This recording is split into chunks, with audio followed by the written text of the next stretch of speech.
அதிமுக தாங்க மதவாத கட்சி, திமுக மக்களுக்கான கட்சி அப்படின்னு இந்த சகோதரர் பேசியிருக்கிறாரு. இவர் பொதுமக்கள்ல ஒரு ரெப்ரசன்டேட்டிவ். ஆக பொதுமக்கள் எல்லாம் ரொம்ப தெளிவாக இருக்காங்க அப்படின்னு நினைக்கும் பொழுது உண்மையிலேயே சந்தோஷமா இருக்கு. ஏடிஎம்கேவும் இருக்கட்டும், டிஎம்கேவும் இருக்கட்டும், இந்த என்ஆர்சி, சிஏஏ அதெல்லாம் வரும்போது எடப்பாடி எதுவுமே பண்ணல.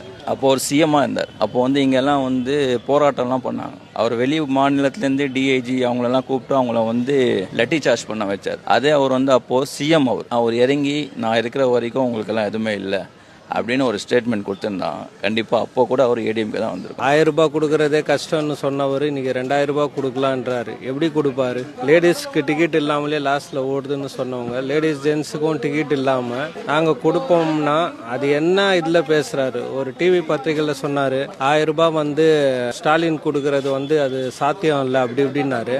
அப்ப அந்த ரிப்போர்ட்டர் கேட்டாங்க, நீங்க எப்படி தருவீங்க? நாங்க காசுலாம் கொடுக்க மாட்டோம், அக்கௌண்ட்ல போட்டுடுவோன்றாரு.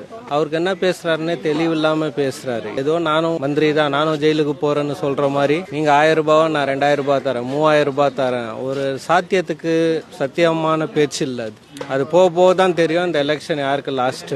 மெஜாரிட்டி டிஎம்கே தான். நம்ம எந்த கட்சியும் கிடையாது. இப்போ அமைதியாக ஓடிக்கிட்டு இருக்கு வண்டி திமுக ஆட்சியில. எடப்பாடி வந்தாருன்னா நிறைய பிரச்சனை நடக்கும். அவர் மதவாத கட்சி. அவர் இது மதம் எம்மதமும் சம்மதம். திமுக உங்களுக்கு சம்மதம், எனக்கு சம்மதம். நான் பொதுவான கருத்தை சொல்றேன். 10 வருஷத்துக்கு முன்னாடி என்ன நடந்ததுன்னு மக்கள் பார்த்திருக்காங்க. இப்போ 5 வருஷமா என்ன நடந்திருக்குன்னு பார்த்திருக்காங்க. அது முடிவு பண்ணி கண்டிப்பா ஓட்டு போடுவாங்க.